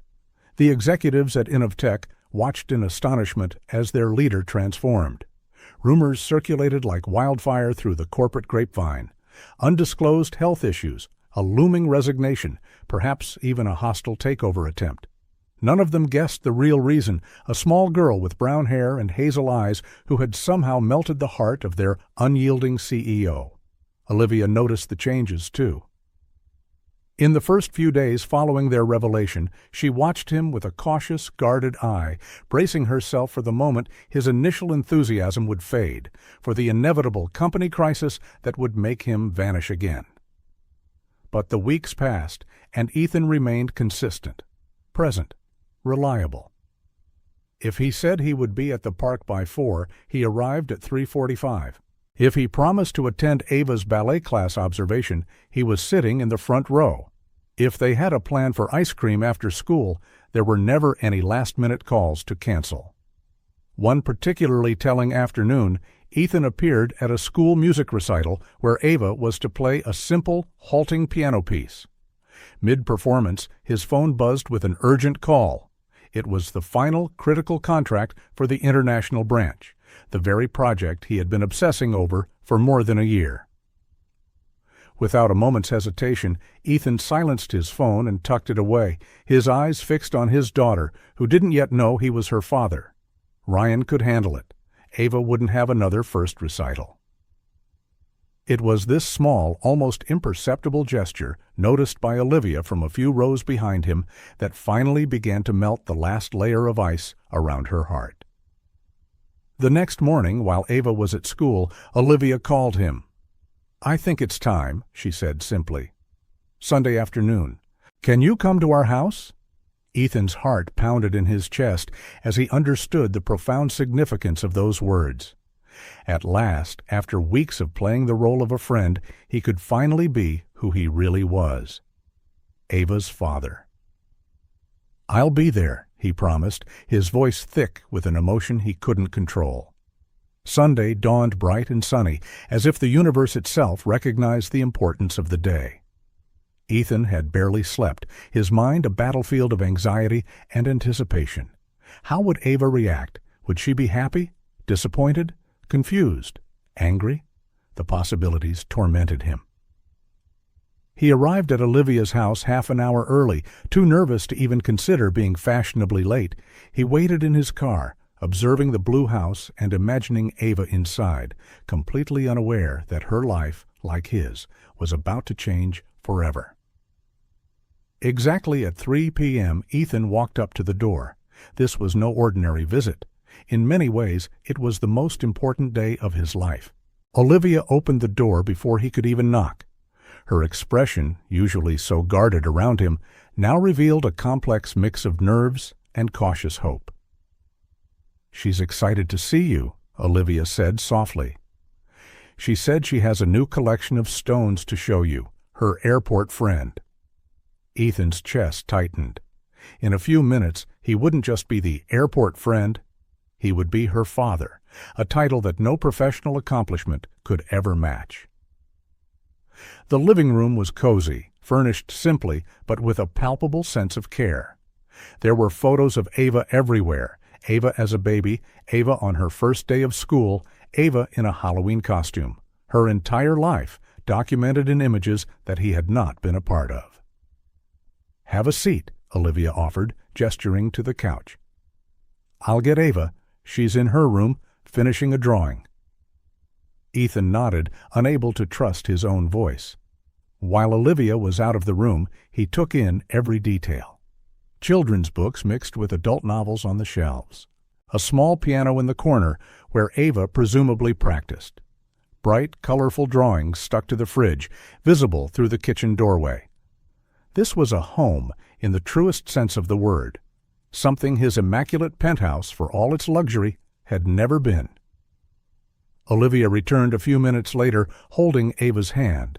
The girl's face lit up when she saw him. "Mr. Ethan, Mom didn't tell me you were coming," she said happily, clearly thrilled by the surprise. "It's a special visit," he replied, trying to keep his voice steady. Olivia guided Ava to the couch, sitting down beside her. Ethan remained standing, uncertain, until Olivia indicated a nearby armchair. The afternoon sunlight filtered through the windows, creating golden beams that gave the moment an almost dreamlike quality. "Ava," Olivia began gently, holding her daughter's hand and looking into her eyes. "You know how you've always been waiting for your dad to return from that long trip?" The girl nodded, her expression suddenly serious. Her gaze flickered between her mother and Ethan, as though she were trying to piece together what was happening. "Yes," Ava said. "I wait every day at the airport." Olivia took a deep breath. Ethan could see how hard this was for her, too. Admitting the truth meant acknowledging years of a well-intentioned lie. At that moment, the doorbell rang, its chime cutting through the quiet tension. Both Ava and Ethan glanced toward the door, puzzled. Olivia stood up. "It's part of the surprise," she explained, going to open it. Ryan was there, holding a large, colorfully wrapped box. "I got it, boss, just like you asked," he said, handing the box to Olivia with a curious glance inside before leaving with a quick wave. Olivia closed the door and returned to the sofa, placing the box next to Ava. "Your dad came back, sweetheart," Olivia continued, as though the interruption had been planned all along. "He's here." She indicated Ethan with a gentle gesture. Ava looked at Ethan, then at her mom, then back at Ethan. Her eyes widened as realization slowly dawned, like puzzle pieces finally snapping into place in her young mind. "You're my dad?" she asked in a small voice, almost a whisper. "The one Mom said was an important man with a big company?" The world seemed to stand still at that moment. Ethan felt the immense gravity of her question, the sheer enormity of this revelation. Slowly, he knelt down to her level, tears brimming in his eyes, tears he didn't bother to hide. "Yes, Ava, I'm your dad," he answered, his voice shaky with emotion. "And I'm so sorry it took me so long to come back." Ava remained silent, her expression a whirlwind of emotions so deep it almost hurt to witness. For a dreadful instant, Ethan feared she might reject him, that 6 years of absence had created a chasm too wide to cross. Then, without warning, she lunged forward, throwing her arms around his neck with all the strength her small frame could muster. Ethan hugged her back, the tears now flowing freely down his cheeks. He could feel her little heartbeat pounding against his chest, her quick, shallow breathing, the slight tremor in her body. "I knew you'd come back," Ava murmured against his shoulder. "I waited all this time at the airport. Mom said you'd come back one day." Over Ava's shoulder, Ethan locked eyes with Olivia. She, too, was crying, watching the scene with a mixture of profound emotion and quiet relief. Ava's long wait had finally ended. The story Olivia had woven to spare her daughter the pain of abandonment now had an unexpectedly happy, real-life ending. "We brought something for you," Olivia said, opening the box that Ryan had delivered. From inside, she pulled out a large teddy bear, almost as big as Ava, with a bright red bow around its neck, her favorite color. "Your dad picked it out," Olivia explained. "He wanted you to have a special present for today." Ava accepted the bear, hugging it along with Ethan, as though she couldn't decide which one she loved more at that moment. "Can I show my room to my dad?" she asked, the word Dad sounding perfectly natural on her lips, as though it had always been there, just waiting for the right moment to be spoken.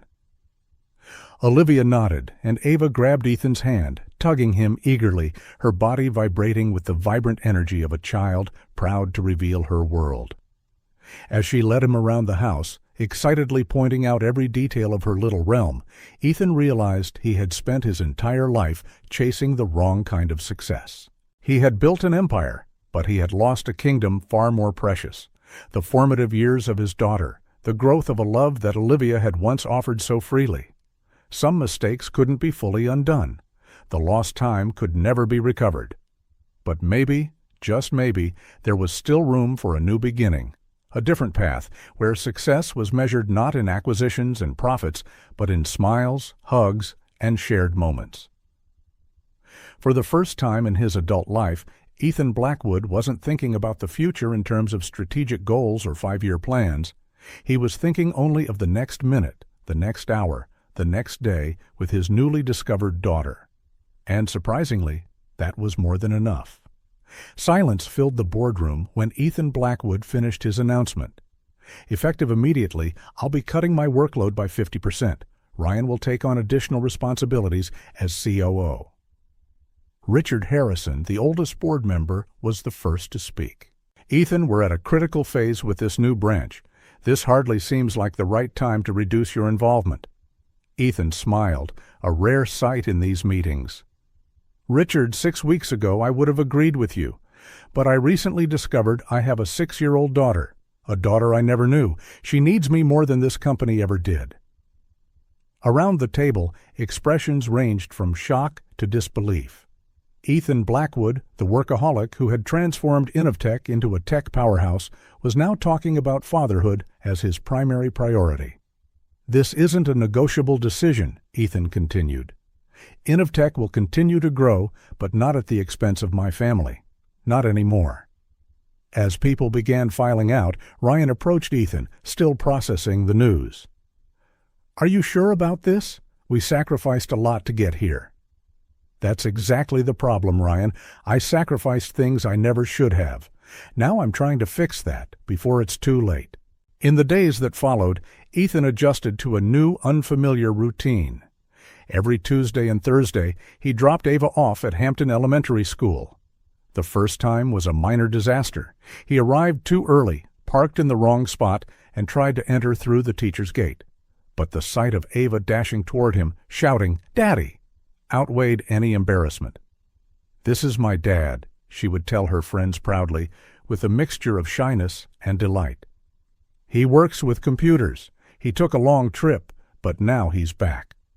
The simplicity of that explanation, so close to what Olivia had always told her, but now transformed into a tangible truth, never ceased to move him.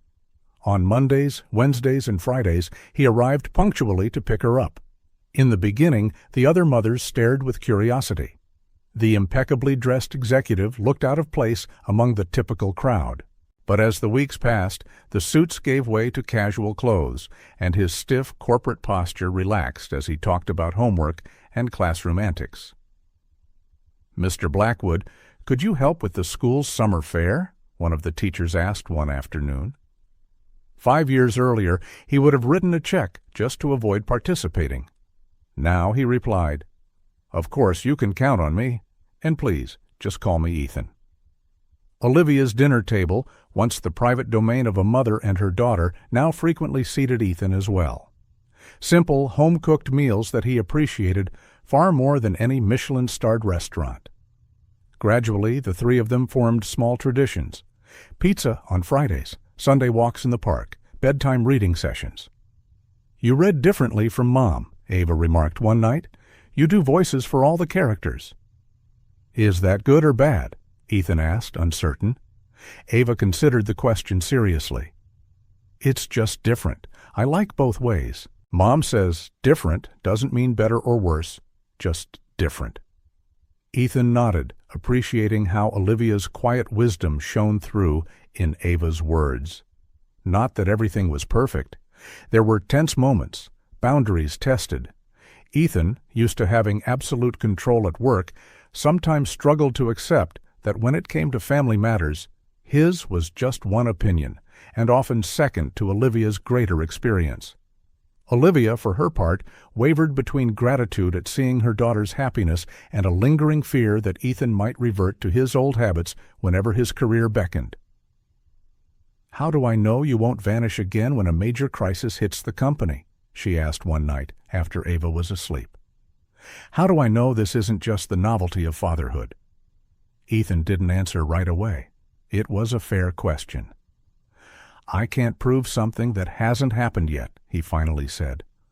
"All I can do is show you, day after day, that my priorities have changed, that I've changed."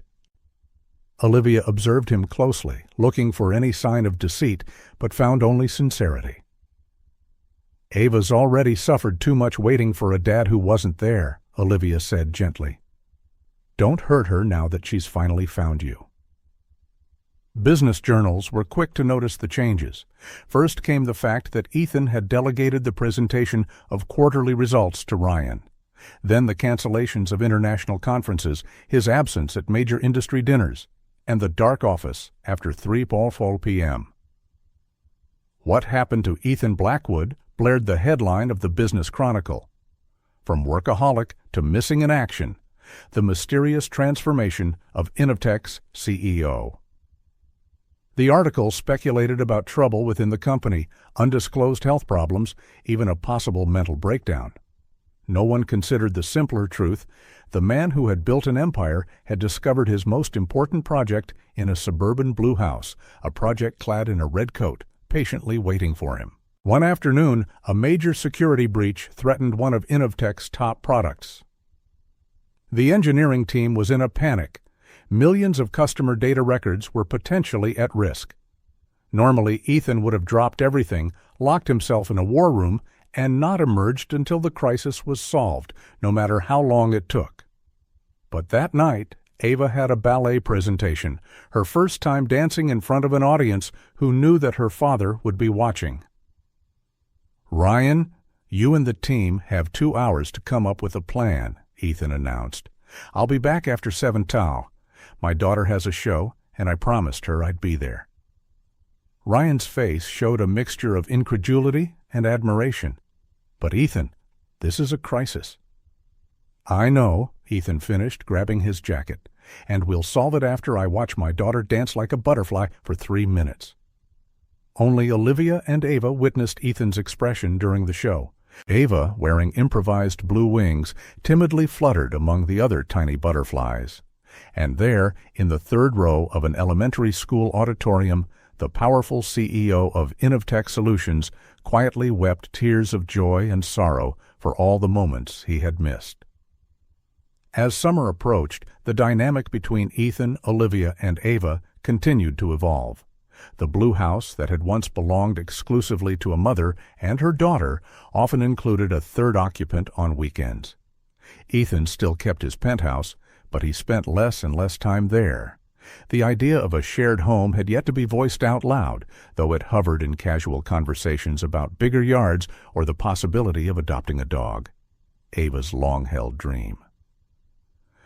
"Did you know that lot on Maple Street is for sale?" Ethan remarked one evening while they were washing dishes together. "There's space for a dog to run." Olivia smiled. "Are we planning to adopt a dog now?" "Ava's always wanted one," Ethan answered, as if that explained everything. Olivia studied him with that penetrating look that always seemed to read the deeper meanings. "Are we talking about dogs or something more, Ethan?" He smiled. "Maybe we're talking about possibilities, about futures we can build if we choose to." Olivia didn't reply immediately, but her answering smile held a promise. On a particularly hot Sunday in June, the three of them were in the small backyard. Ethan had brought an inflatable kiddie pool, one of those colorful plastic types. Ava, in a red swimsuit, was racing in circles while he struggled to inflate the pool with a hand pump. "You know, we could have bought one with an electric pump, right?" Olivia teased, offering him a glass of lemonade. "Where's the fun in that?" he panted. "Is it almost ready, Dad?" Ava asked for the 10th time. "Almost there, Princess," he said, still getting used to the word Dad and the rush of emotion it triggered. When the pool was finally filled, Ava jumped right in, splashing water everywhere. Olivia, trying to stay dry, ended up as soaked as everyone else. Instead of getting annoyed, she surprised them both by grabbing the garden hose and aiming it directly at Ethan. "Hey, that's not fair," he protested. Ava giggled, clapping her hands. "Get him, Mom! Get Dad!" What followed was an all-out water fight where everyone ended up completely drenched. Ethan, the man who handled billion-dollar deals with unflappable poise, was now running around the yard, trying to dodge the spray from a literature teacher and a 6-year-old. When he finally surrendered, collapsing onto the grass, Ava flung herself on top of him, hugging him tight. "We got you, Dad." "Yes, you did," he admitted, hugging her back and glancing at Olivia, who was watching them with a soft smile. "You really did get me."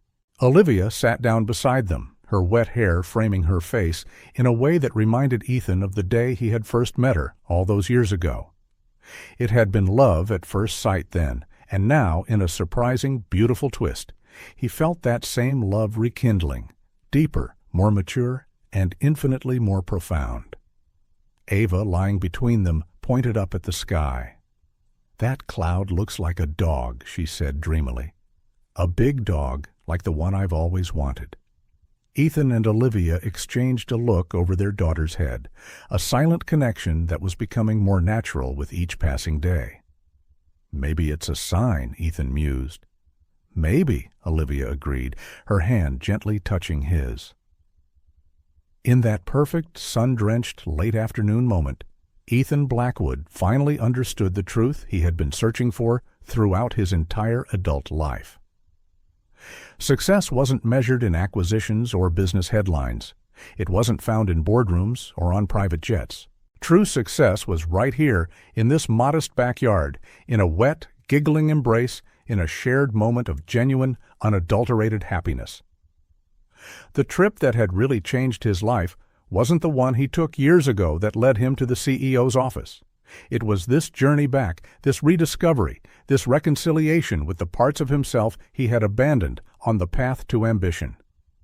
"What are you thinking?" Olivia asked, noticing his contemplative expression. Ethan smiled. "I'm thinking that some journeys take us exactly where we need to be, even when we think we're moving away." Olivia seemed to understand. She always had, even when he himself had been lost. Ava suddenly leaped up with the boundless energy of childhood. "Can we do this again tomorrow? And the day after that, too?"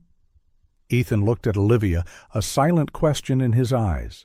She smiled, the same smile he had once left behind, the one he had somehow, miraculously, found again.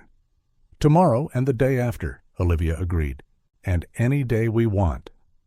And so, as the sun set over that little backyard, Ethan Blackwood, not the CEO, but the father, the man who had finally discovered his true purpose, embraced the moment with a profound sense of gratitude. A new beginning, achieved by a man who learned the hard way that true success isn't measured by corporate titles, but by moments just like this, simple, genuine, and filled with a love he would never again take for granted.